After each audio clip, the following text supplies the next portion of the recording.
come in. I hope this is working. Okay. Okay, cool.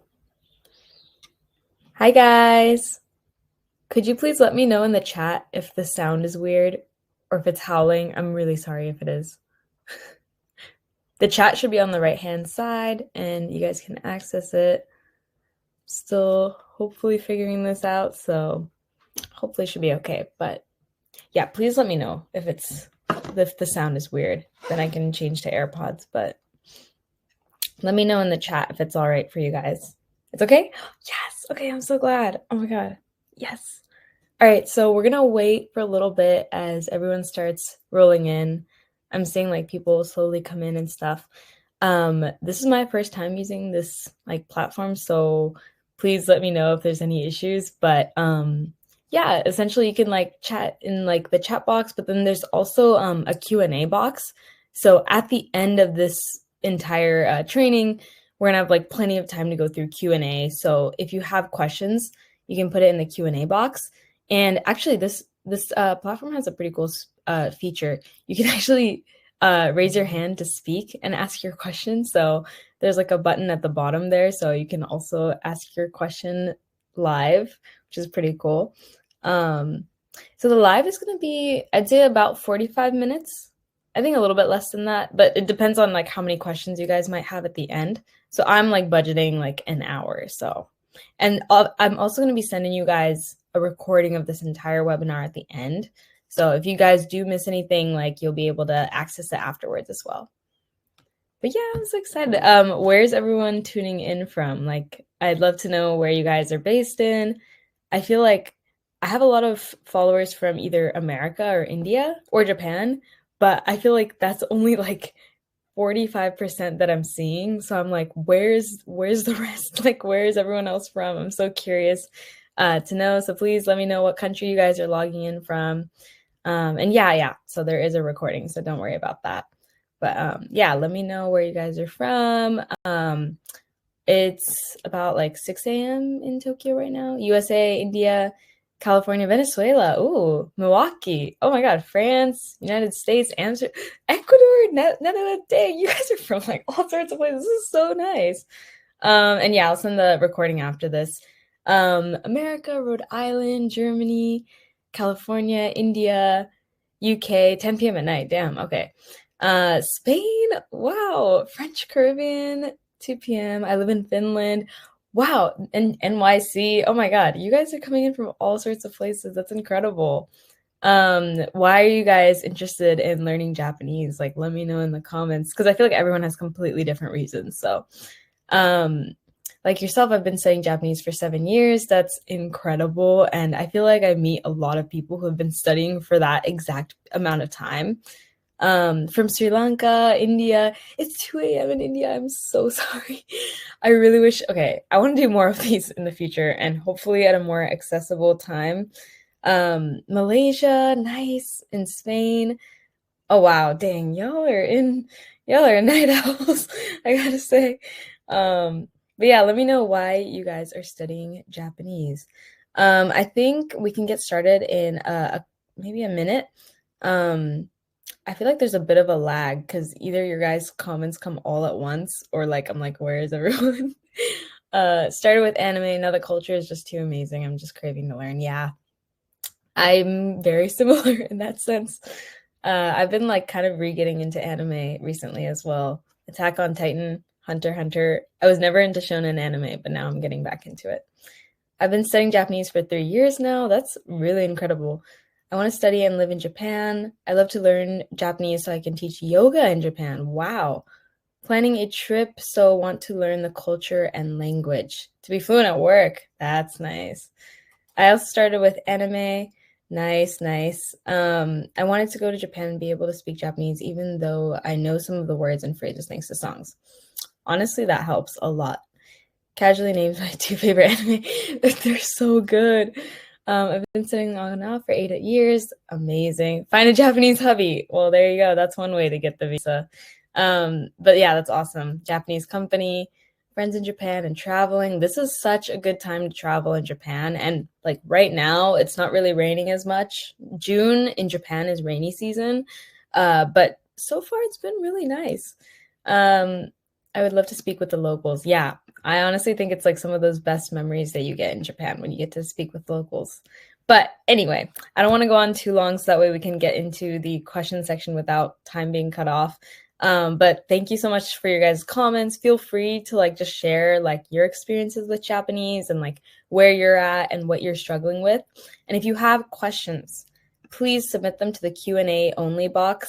That way we can get to them. But I can also get to them at the end when we're actually going through questions as well.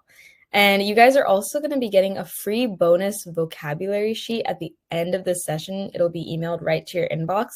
But it's definitely like beginner vocab. I like went through all of it and just made sure like it's natural and like the common words that people use. But yeah, if you guys are beginners, I think that's a great bonus to have.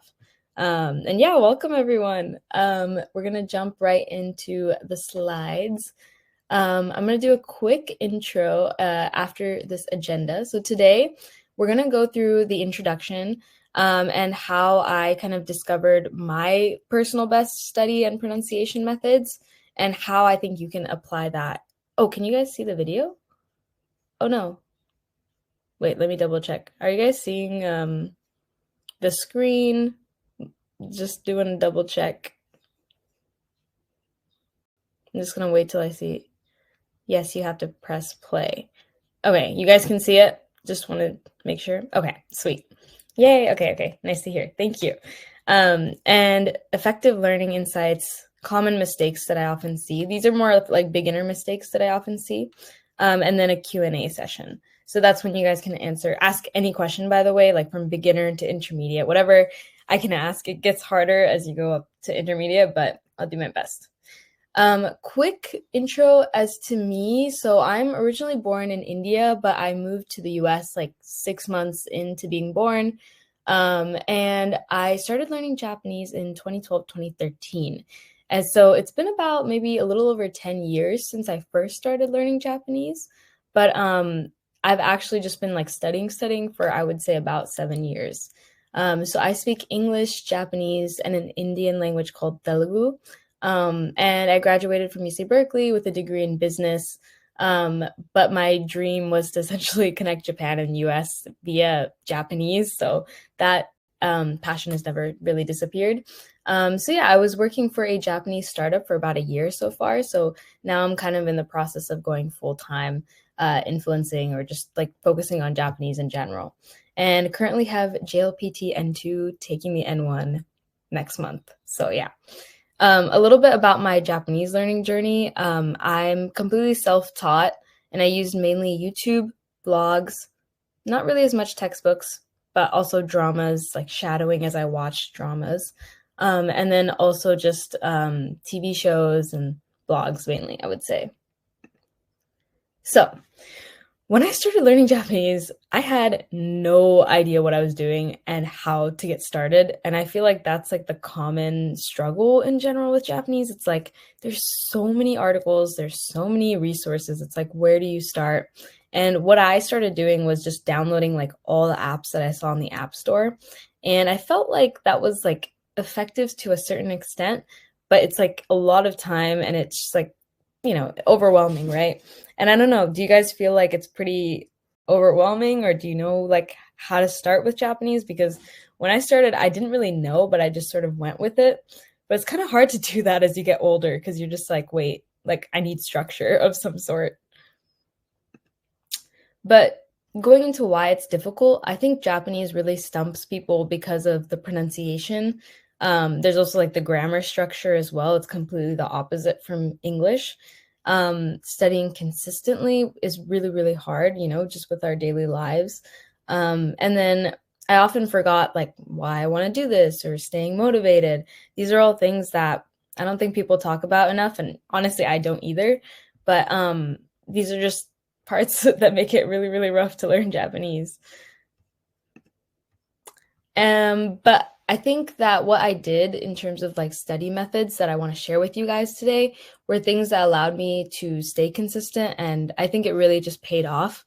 I never imagined in a million years that like learning Japanese 10 years ago would mean I'd be like a regular on a Japanese like news TV kind of thing, working in a Japanese startup teaching investing topics to Japanese people, and making friends and like traveling around Japan. This was something I never really imagined, but I always thought of Japanese as more of a tool as to like getting into more opportunities and things like that. Whether that be like, for example, being on the program that I mentioned earlier, or like organizing investing related events at my previous startup, or like just going to like comedy shows in Japanese. Like Japanese comedy is so different, and being able to understand that is rough, but it's fun once you can do it to a certain extent. But I want to just, share with you guys, I guess the theme of, I recently launched a Japanese course, a Japanese beginner course, which you guys can access if you haven't bought it already. There's like an offer button on the right-hand side here, and you can like link to that and go straight there. But I guess the theme I had behind that was, you're never too old to set another goal or to dream a new dream.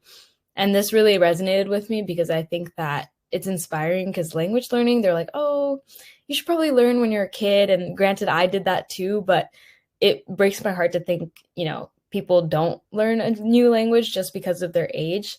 And so I think this is really an opportunity for you guys to unlock like another side of yourself and, do a new thing. But yeah, it looks like you guys totally get where I'm coming from. It's really hard to get involved with like all the vocabulary, kanji, grammar, pronunciation. It's like overwhelming. So, and I don't think there's a lot of resources that tell you like what order you're supposed to do it in. You're just supposed to figure it out. And yeah, I think this quote kind of like describes what I want to send in terms of a message through this course and just in this webinar as well. But anyway, how I discovered the best study methods and pronunciation style. These are things that I talk a lot about in my YouTube videos, so maybe I'm kind of like a broken record at this point. But immersion, I think, is the one thing that, especially if you guys are like intermediate, finding new ways to immerse yourself in Japanese is like something really worth putting time towards. Whether that be like, I followed like random Japanese people's Instagram accounts. Like I would do that and then force myself to only read those.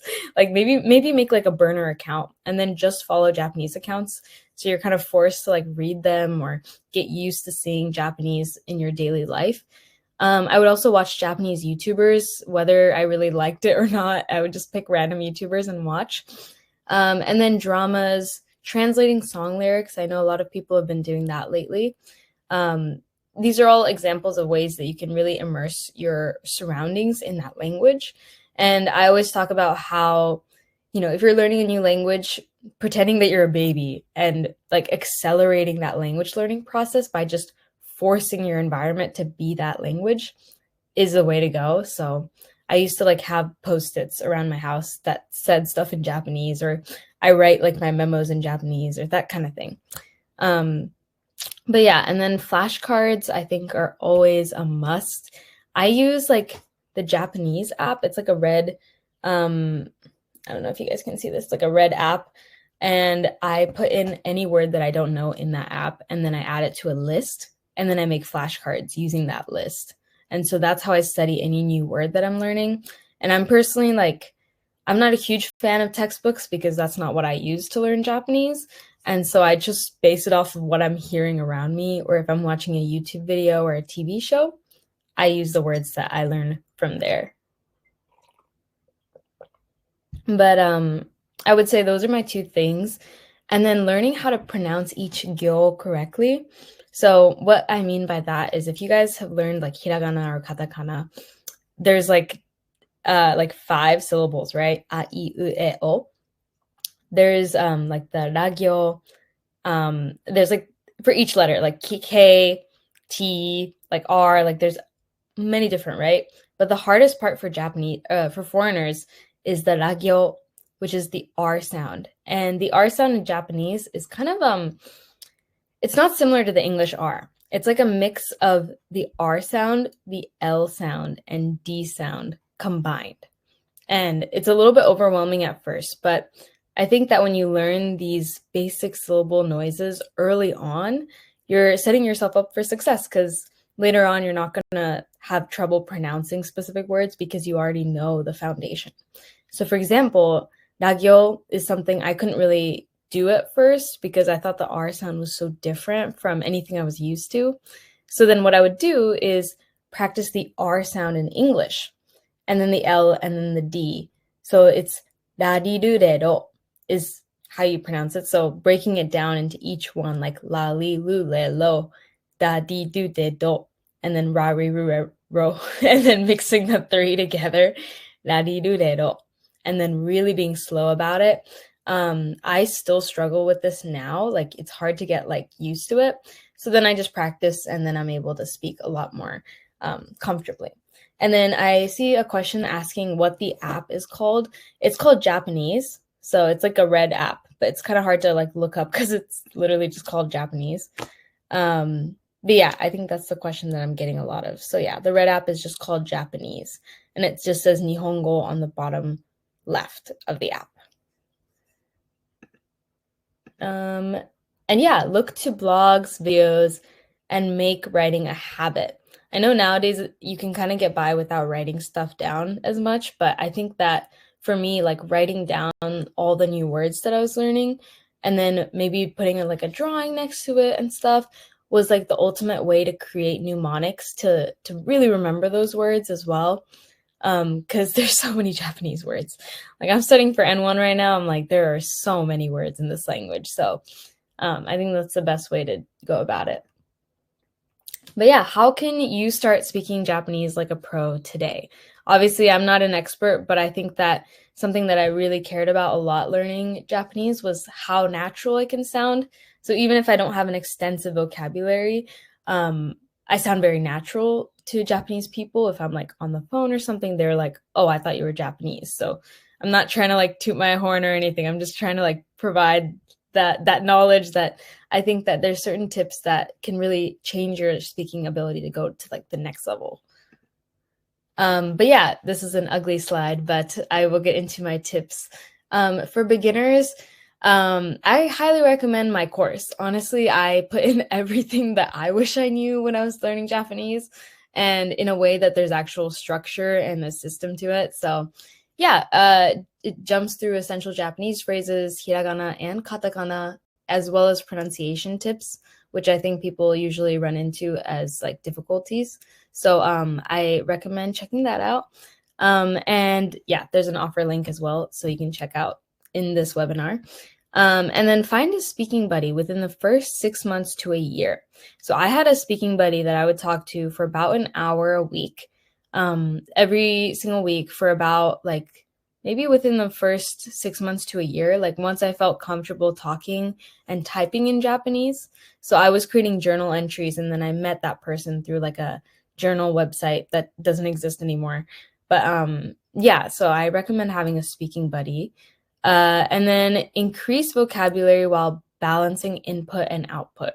This is a more intermediate kind of thing, I would say, I guess, because I think balancing an input and output is something that you have to get really used to, because you want to learn your words and then you want to use them as quick as possible before you forget them. Obviously, there's like a forgetting curve, and we'll get into that later. And so it's important to make sure that you're taking in these words and using them really quickly to remember.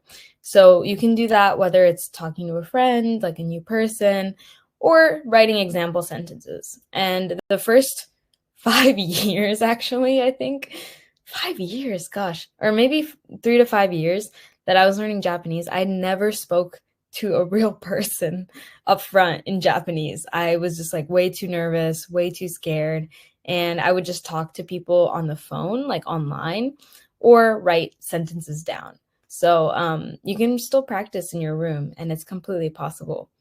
And I would recommend to just train your ears. So if you're comfortable, record yourself when you speak Japanese and go back and listen and compare it to maybe some phrases that you saw on a drama or a TV show. And you'll quickly be able to tell like what the differences are.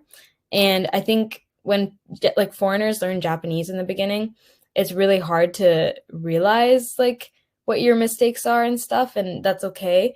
But if you're an intermediate level, I highly recommend like doing that and like listening, because even me, like a lot of the time, I mean, if I make mistakes, I catch it on my own, or I'm just like, why does this sound so weird? Like, I feel like I'm doing something wrong, but I'm not sure. And not all times Japanese people especially will not point out if you make a mistake either. So it's important to like be on your thing and just like catch your mistakes.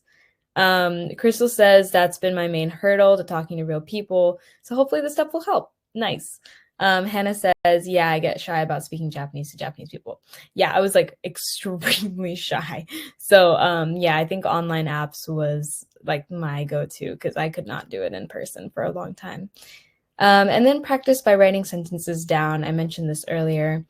And yeah, as you go beyond intermediate to like advanced and just like keep going on that path, you'll eventually kind of hit a plateau. And it's kind of talked about in the language learning community that you hit this plateau, and it's kind of like, well, I know enough to like get through basic daily conversations, but I know that there's probably a lot more here to go, but I feel pretty like good here, but what am I supposed to do?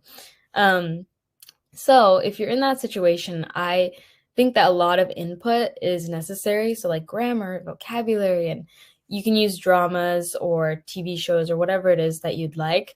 But what I tend to do now is like getting new vocab in and stuff like that, and then practicing based on what I learned. So a lot of input is needed. Molly, yes, Adam, thanks for answering. This will be recorded, and you guys will all get a recording. As long as you've registered, you will get an email. And then, yes, I got a question asking if I've done the JLPT before. So I've taken the N2, I think about 4 years ago, just to like see where I was at. And I'm taking the N1 this year. So yeah. Effective learning techniques. So various methods such as immersion, and I mentioned earlier, spaced repetition and active recall that can accelerate language learning. So I think a huge part of learning Japanese is learning how to learn and looking at study methods, because they can really like speed up your learning ability.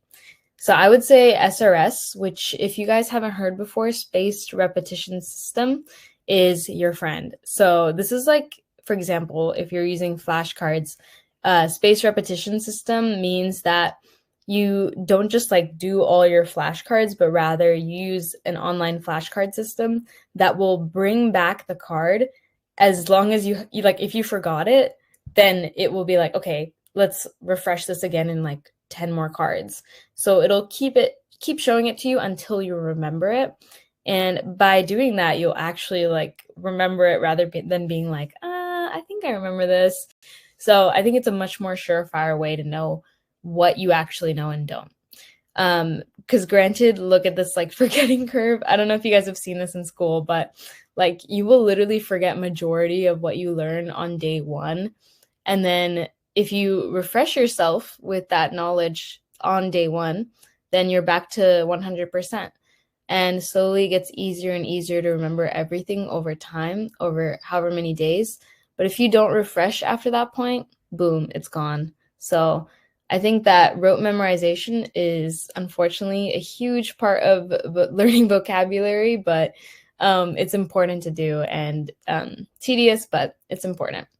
But if you guys are beginners, I will be providing a free vocabulary list at the end of this session. It'll be straight to your email. So yeah, just keep an eye out on that. And then cultural insights. I cover a lot of this in the course actually, as well as the SRS as well, and part of the course. But there's little things that you can do to also make yourself seem more Japanese, like kind of like the huinki, like the vibe of like how you handle yourself. And I believe that gestures and just physical, like how you hold yourself really, it translates a lot more than just like words as well. So for example, if you were saying like no, for example, you can like fan your hand in front of your face. And if it's a polite situation, you could say, yeah. Or you could say, yeah. And that just means like, no.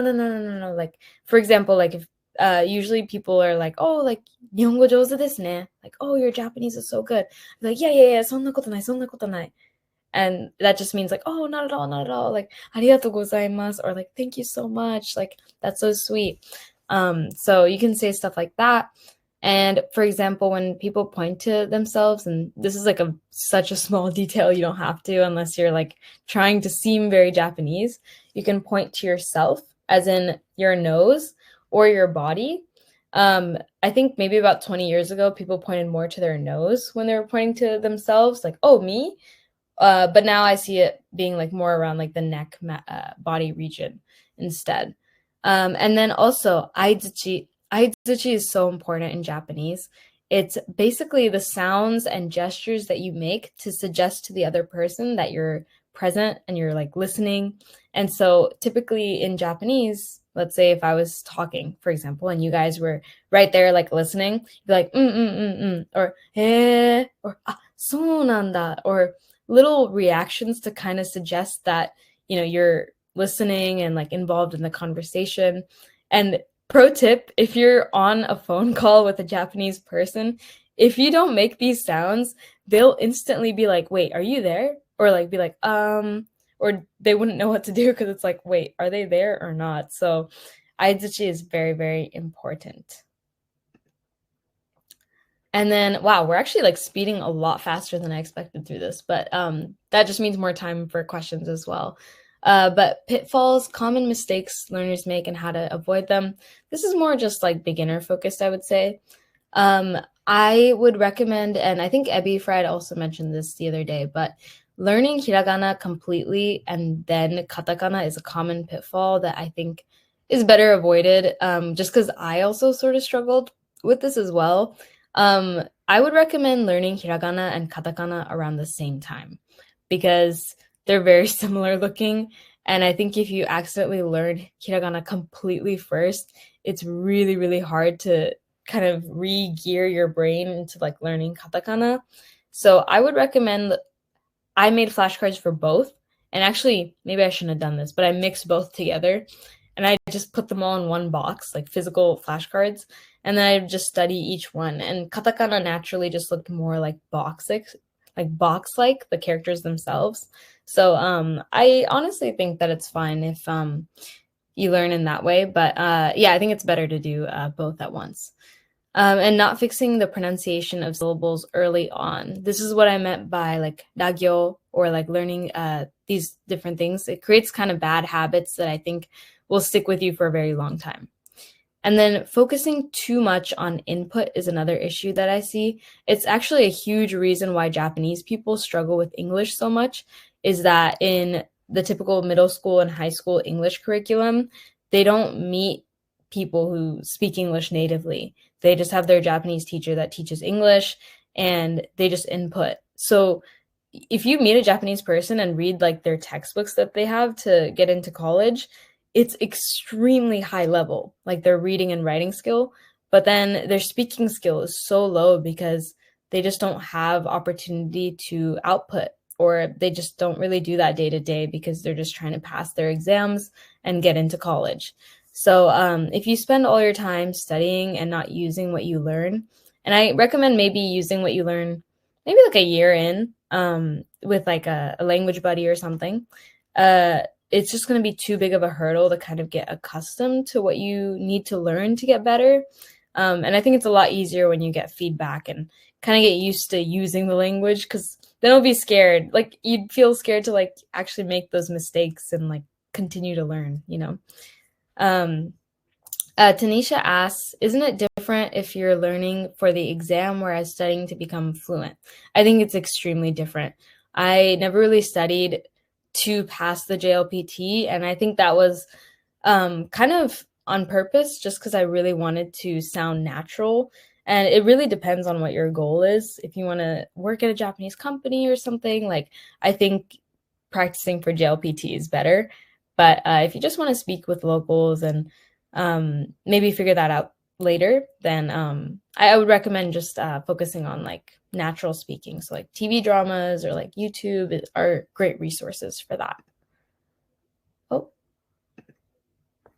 Oh, I don't know why this tab isn't showing, but essentially, I also wanted to do a quick promo for my course.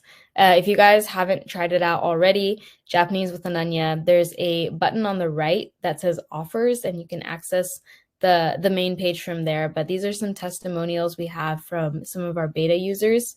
So I did about like 3 weeks of sessions with about like, I want to say 9 people. And these are all beta users that tested out the course. And these are some of the things that they had to share.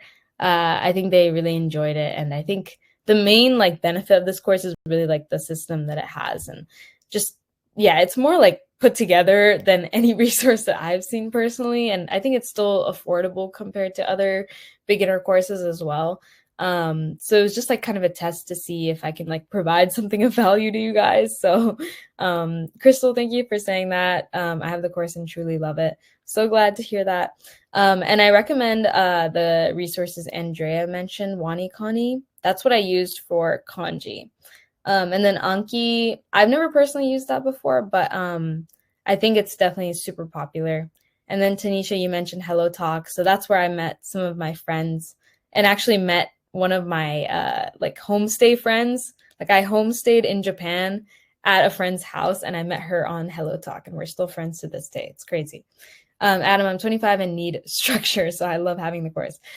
Glad to hear that. I'm actually like, I feel like structure helps, but I'm also like a very unstructured person, so it's interesting putting this together, and I think it helps to have that. Hawaii, aloha, konnichiwa. I send up also, yay, so glad to hear that. And yeah, I think it's nice having the Discord community. I'm trying to get more on that, so I'm going to be checking your guys' activities as well going forward. But anyway, Q&A time. I think that this is the perfect opportunity to ask any questions you guys might have. You can send it in the Q&A only box or in the chat. Super up to you guys. Let me go through what we have so far. Okay. Oh, wow. We have plenty of questions. Question from Harikirth. Do you struggle with kanji? Are there any pros and cons of learning kanji? Good question. Yes, I struggle with learning kanji. I think as we all do. I mentioned WaniKani. Someone else mentioned that. I highly recommend WaniKani for learning basic kanji because at the end of the day, kanji are pictograms, right? They represent words, and to learn them, I think it really helps to use imagery and ideas to kind of help jog your memory. So I think without that, it's really hard to learn. And pros and cons of learning kanji, I think it just takes a lot of time. If you're trying to learn to speak Japanese, maybe put more time towards other things first and then get into kanji. But I still recommend like learning the basic words. Like I'd say like, I'm sure there's like 50 kanji or so that you'll see day to day. That would be nice to learn. But otherwise, I don't think there's any cons or anything. Will the Discord community be free one day? Oh, that's an interesting question. I would have to think about that. I think I'd rather do another community of some sort or something like that, because I know a lot of everyone that's in there as of now obviously has bought the course and stuff, so maybe we could do some kind of other community in the future that's like just more free and available in general. I think I can do that with Instagram too, so I'll check that out. Any tips for planning a trip to Japan? Ooh, interesting. I recently planned a trip for 11 of my friends in Japan. And I think just if you have a big group, like making sure you book izakayas because they can fit a lot more people.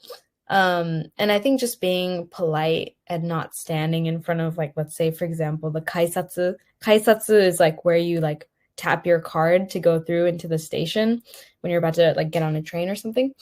Yeah, just don't stand there, and like just make sure to follow the rules and be polite. I think I've seen a lot of foreigners lately breaking the rules, and it honestly just frustrates me a little bit. But it is what it is, I guess. But yeah. Question from Sneha: how to start writing sentences and make it a practice as a beginner? That's a really, really good question. So I think that, you're obviously not going to know how to put together sentences straight off the bat. So I think I would recommend just looking at specific sentences that exist already. Ooh, pro tip. I used to use this website called Maggie Sensei. Maggie Sensei, it has like a picture of like a dog. I don't know if the website still exists. It's been like 10 years since I used it, but they have a lot of practice sentences that are based on grammar. I think based on each JLPT level too. So I think you really have to like look at actual sentences and then slowly get into making your own practice sentences over time. And then I think the Japanese app that I mentioned as well, it has example sentences under each definition of the word. So I would recommend just writing out those and practicing. And then, oh yeah, Maggie Sensei is so good.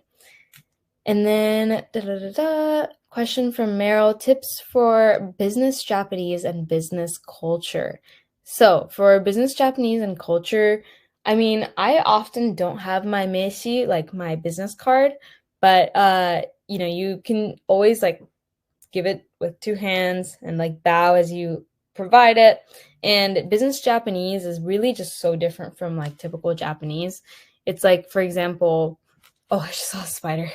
For example, when you send emails to other people in business Japanese, you always start the email with お世話になっております。お世話になっております. It's like, oh, thank you for taking care of me. And then blah, blah, blah, blah. And then always at the end, you're always going to say よろしくお願いします. And then you'll say it even in like meetings as well. And an even more polite version of that is よろしくお願いいたします. And it's often at the end of emails as well. So I highly recommend using that phrase as well. And then next question, what are your favorite Japanese dramas or movies? So my favorite Japanese drama is 好きな人がいること. So I think it's like one girl and three sweethearts or something like that. It's like some like super like shoujo manga type drama, but it's actually one of my favorites. And then Japanese movies, I would say like Manbiki Kazoku. And I think it's like shoplifting family or something like that. It's like super crazy movie. It was really, really good. How do you get yourself to start thinking in Japanese as you learn vocab?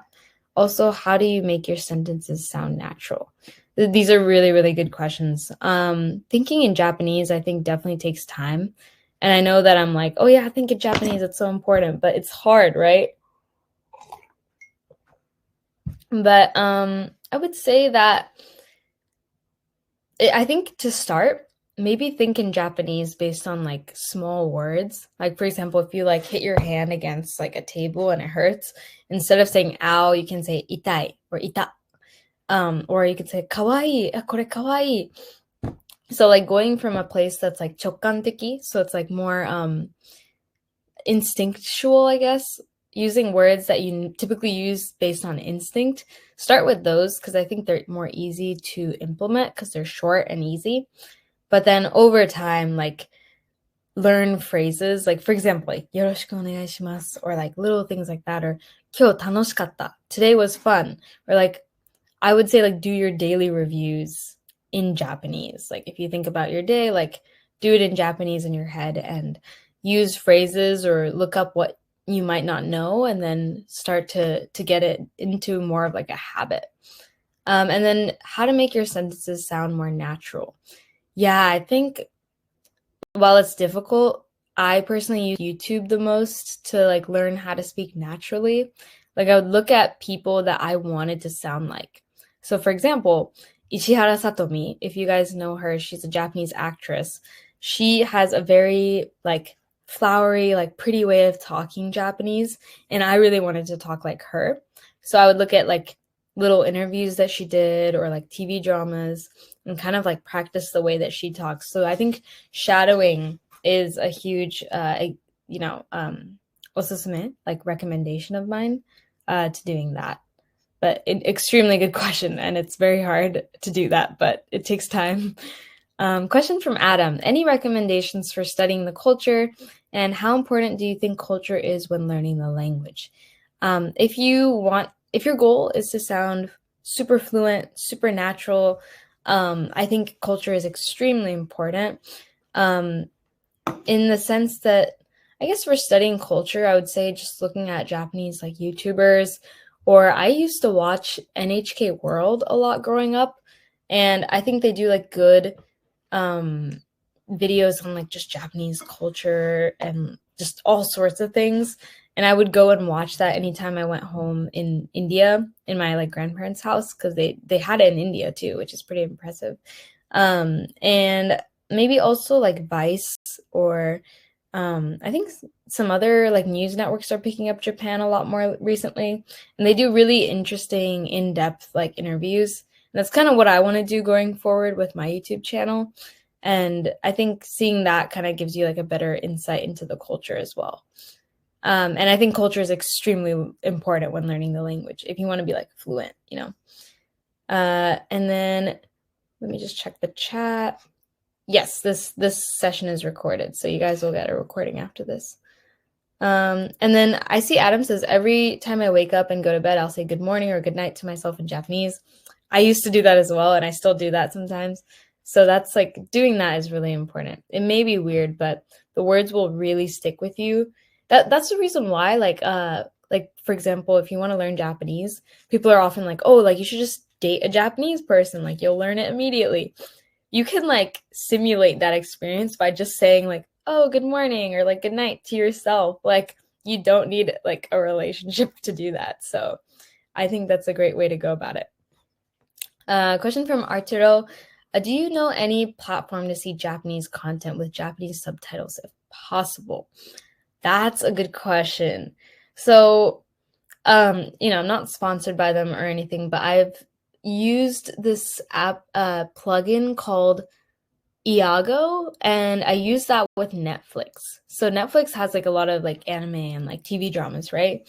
But Iago like kind of is like italki in that it has like the Japanese subtitles, but you can hover over the words and it'll tell you like what it means, and it'll pause the show as you're like checking what it means.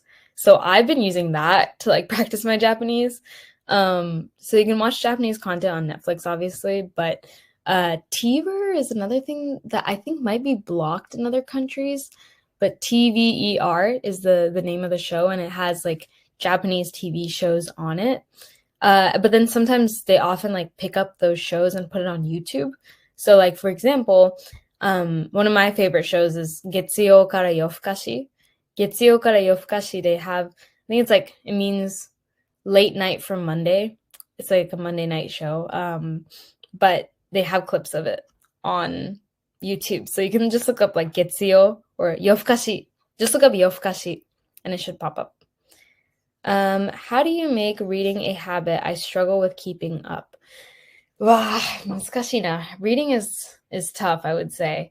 I would say looking for like a type of media that you enjoy, whether it's like novels or like, it can honestly be like music lyrics if you prefer that. Or like Instagram posts like from random Japanese people. I think doing that is also like a super effective way to practice and keep reading like a habit. Or like, for example, I'm trying to see, I like to pick books that like I enjoy topics of and try to make it a habit. Like, for example, this is like how to like manage your social media and stuff. Like I easily could have just picked an English book, but I picked Japanese because it was like a topic I was interested in. And I was like, well, it'd be cool to like read it in Japanese and like learn in that way. So I tend to like pick topics that I like to learn in English and Japanese. So that way when like the topics overlap, you can kind of get both perspectives. But when you're reading it, you already kind of know what they're saying or trying to say.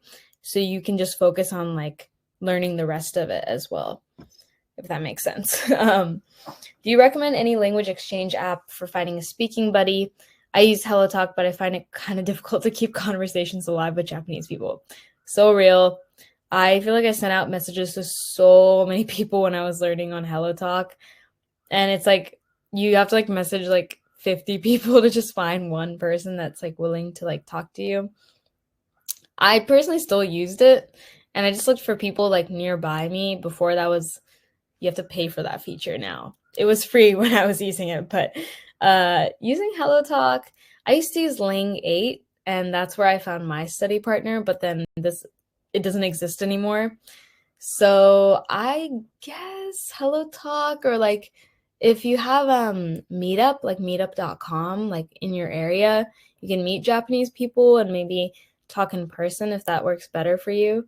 That's like another example I guess you can do. But yeah, I personally still like Hello Talk, to be honest. And then yeah, I think we got a lot of these questions. Let me see. Am I missing? Oh yeah, I'm missing a couple questions. Okay, actually a lot. Okay. Hold on. Let me see where I missed off. Oh wow. You guys have a lot of questions. I appreciate this. Oh, a question from Dinho. Can you share a bit of information about the visa process for those who are learning the language to eventually move to Japan? So it really depends on what visa you come here with. But I think like the best one that people say is the humanities visa. And this is like for humanities, for engineering, and international services. So it's a very blanketed visa terminology. So you can kind of do a lot of different things. And if you're going to teach English in Japan, it's the same visa, I believe.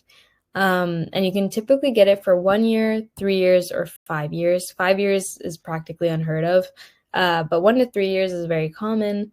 I came here on a humanities visa for 3 years. So I'm 1 year into that. But there's also a lot of interesting visas out there, so I highly recommend looking. I'm kind of in the hunt of doing like a visa switch right now, and I just did some research and I found a lot of different options. So it's actually surprisingly a lot of different routes that you can go.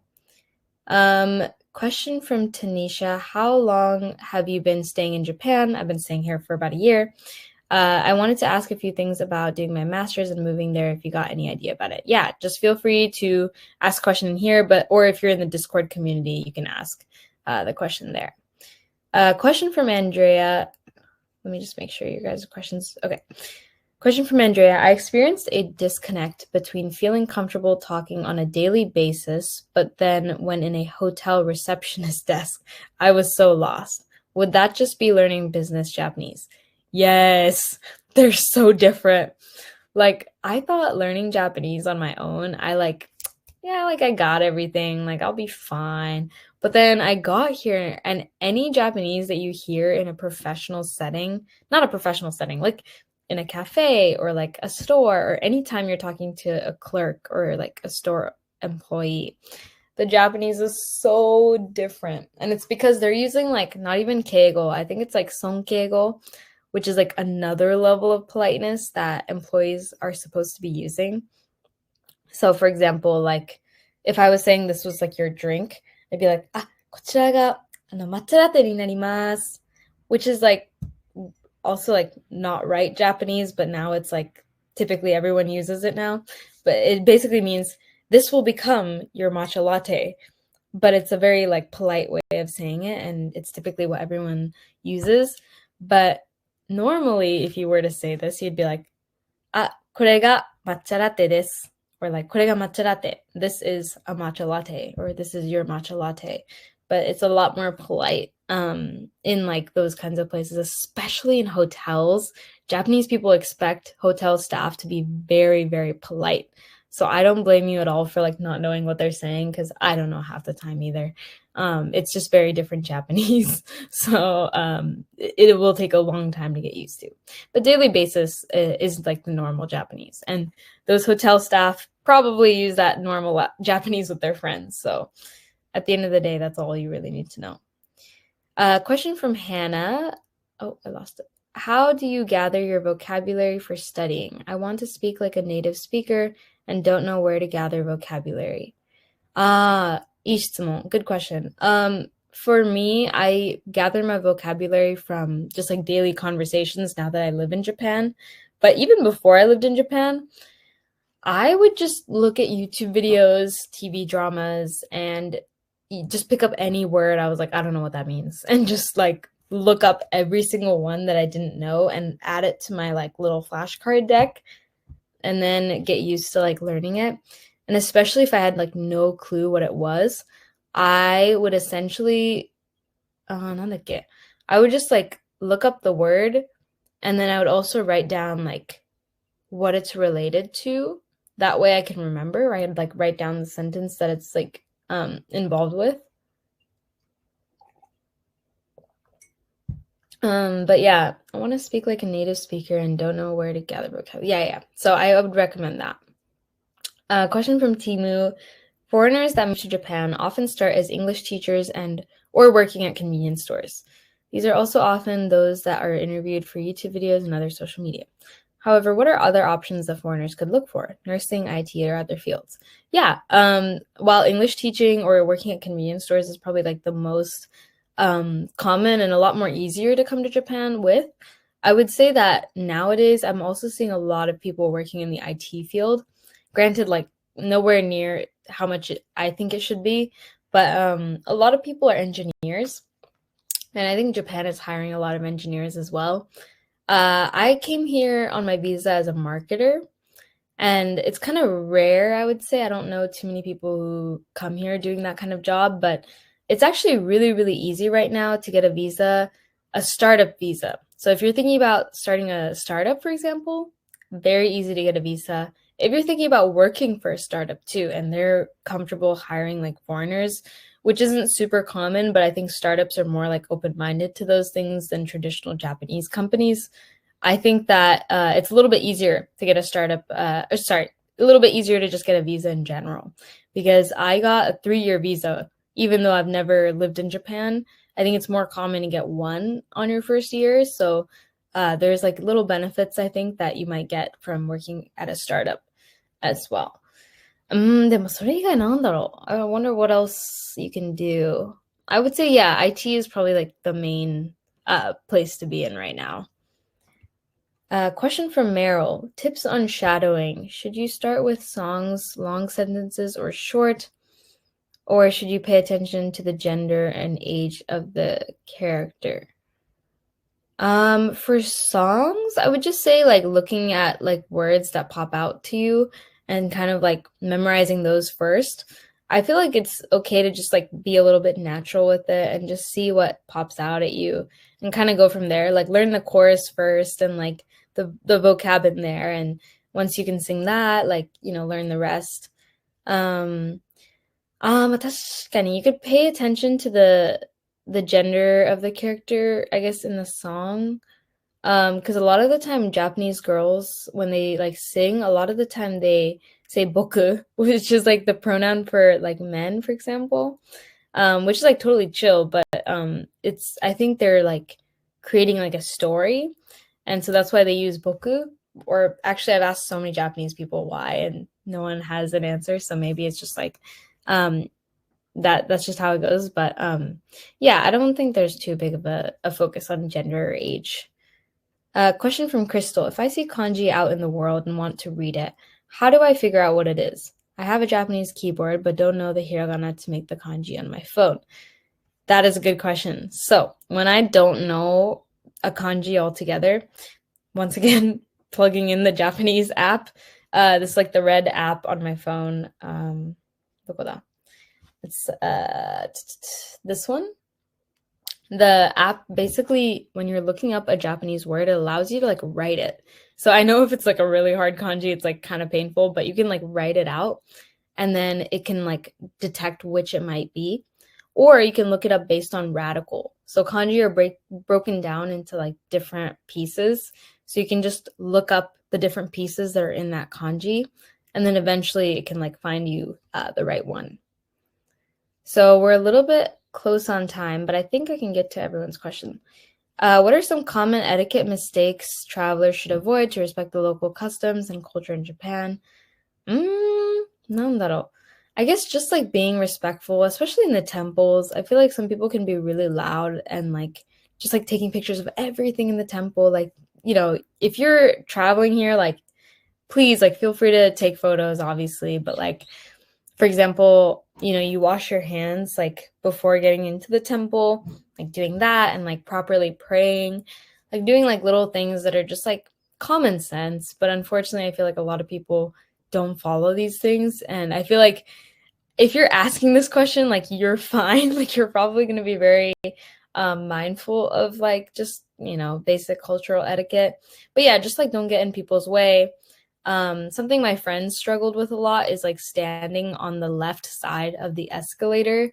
In Tokyo, if you're standing on an escalator, get on the left side because people are going to be rushing down the right side. So yeah, just make sure not to block anyone. And then if you go to Kansai, which is like the other region of Japan, like Kyoto and Osaka are in Kansai, stand on the right side because it's the opposite. There's like a bit of like an opposite sort of thing going on there. So you stand on the other side of the escalator when you're there. But I've noticed they kind of do left side as well in Kyoto at least. So maybe it's an Osaka thing is only. But anyway, any tip on how to, question from Ines. Any tip on how to organize your learning to monitor your progress before passing the JLPT exam? Organize your learning. That's kind of tricky. I feel like I'm having that problem right now because I think you kind of want to go at similar speeds in every direction. So there's grammar, there's vocab, there's like reading, right? So you kind of want to put in time towards each one. And for example, like I have this book for N1 studying for grammar. So I buy like these for grammar and then I just get other books for like vocab or like other things. But for me, like grammar is something I struggle with the most. So I only bought this book. But doing that and then monitoring your progress is hard. I think like taking practice exams frequently enough to understand where you're at. Like you only have to pass 55% to like get through on this test, right? To pass essentially. So testing your ability and seeing if you're past 55%, I think is a great way to monitor your progress. Yeah, I hope that's a good answer. Navodia says, any recommendations to improve pronunciation and speaking style like a native? Yeah, so just what I mentioned in the beginning, like practicing like the different gyo, so ragyo toka, like other syllables, and then really just recording yourself and practicing as you listen to like TV dramas or like other things. Like really just like practicing the two is extremely important. So doing that is my recommendation. Favorite Japanese influencers on Instagram. If you guys know Pele, which you probably do, like I ran into him yesterday or 2 days ago. Pele is a really great Japanese influencer. 誰だろう? I follow like a lot of なんだろう? Like Onomap. He's also like a Japanese learning YouTuber, but his videos have been really helpful for me. But he's more on Instagram, or not Instagram, YouTube, I think. Aryan, I read somewhere that learning Japanese from English can be quite challenging. I'm not sure which language would be better for learning Japanese. Yeah. Well, I feel like learning Japanese using English is what I did. And I feel like that's what everyone does when they're learning Japanese for the most part, because the most resources are in English at the end of the day.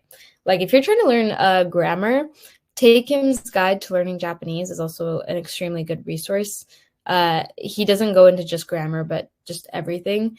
And he explains it in English. I think learning Japanese when you only speak English is very challenging. You can still do it, and I know a lot of people who have, but learning the language just through that language, learning Japanese just through English is not like a big deal. What about the media field? Are there foreigners in the media field? Yes, there are. A lot of them have either grown up in Japan or have gotten visas. You can get an entertainer visa, but it's only like a year long or 3 months long, so it's a bit tricky. But a lot of people join agencies for that reason, and then they'll be able to stay in Japan. But if you're trying to be like a director or like film and stuff, it's a little bit tougher. I'm not too sure about that. Question from Aryan. I want to enroll in your Japanese course and pursue a career as a pharmacist. I completed my bachelor's in pharmacy this year and don't want to waste any time. Can you tell me how to apply for a job as a pharmacist in Japan? I'm sorry, I don't know too much about pharmacy-related stuff, so unfortunately, I don't know if there's any regulations there. I'm sure there's a lot of Reddit place, like a lot of Reddit threads that you can look at. I'm unfortunately not too sure about pharmacy related stuff, but can you share the link of the flashcard application? I can't find it on the Play Store. Oh, I only have iOS, but I thought it was available on the Play Store as well. If you're in the Discord, I can send a link after this.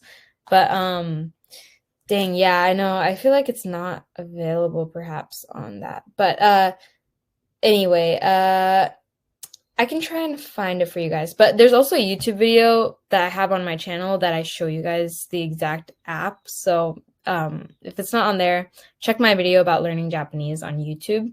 But yeah, I think we're gonna have to go soon. But thank you guys so much for watching.